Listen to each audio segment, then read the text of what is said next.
What's up, beautiful people? Today we're going to be checking out Gabon's coup leader sworn in as interim president. Now, they say interim president, which would mean, or which I would assume, they would be the real president eventually. I'm not sure, but I'm curious to see this one. Let's get to it.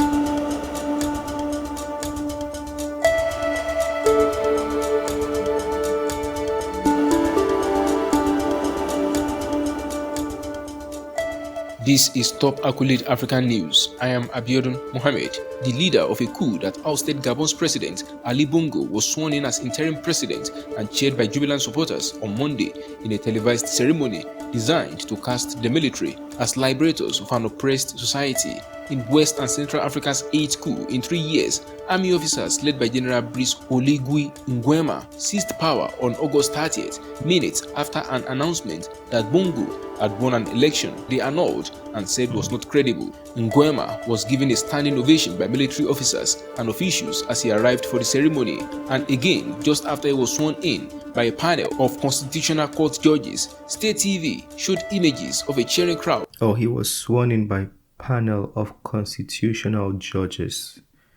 Key words right there. Of Constitutional Court judges. State TV showed images of a cheering crowd and armored personnel carriers firing into the sea to mark the moment. In a speech, Nguema proposed reforms including a new constitution to be adopted by referendum, new electoral and penal codes, and measures to prioritize local banks and companies for economic development. He also said political exiles would be welcomed back and political prisoners freed.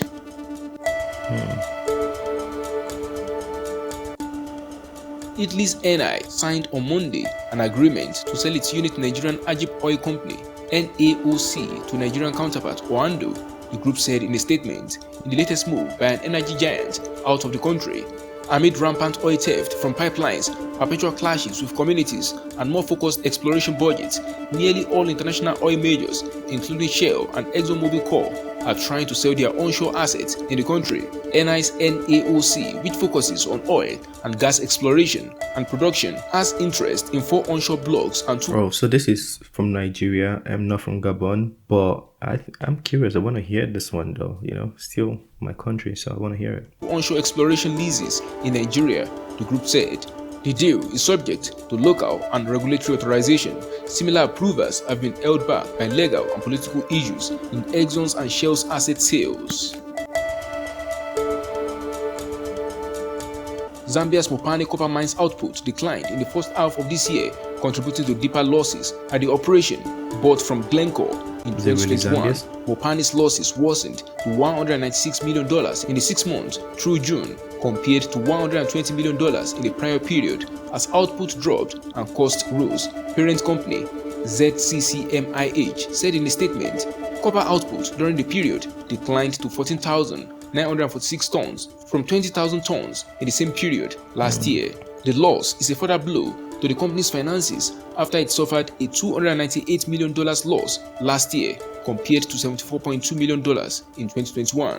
Zambia state-owned ZCCM took control of Mopane from Glencore in 2021 after agreeing to pay the Swiss mining giant $1.5 billion in a deal funded by debt. Since then, ZCCM has been searching for a new investor to take over the Mopane assets. A process to sell the mines is being managed by Rothschild & Co.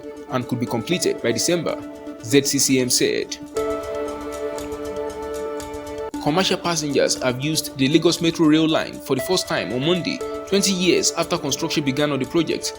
Governor Babajide Sanwo-Olu was on board as the train began commercial operations months after it was launched at the beginning of the year with test rides. The 30-kilometer Blue Line from Marina on Lagos Island to Mile 2 on the mainland links the business district with the residential areas. The train is expected to ease commuting in the state, which has been notorious for its traffic jams. Estimates say the new rail line will cut down the length of journeys on that route by as much as 3 hours, though commuting times on the roads have been reduced drastically. Since the removal of a fuel subsidy, there are 5 stations on the overland route which can be covered in around 30 minutes, and it will cost 750 naira for a full trip. Yeah, I'll put the link to the channel in the description.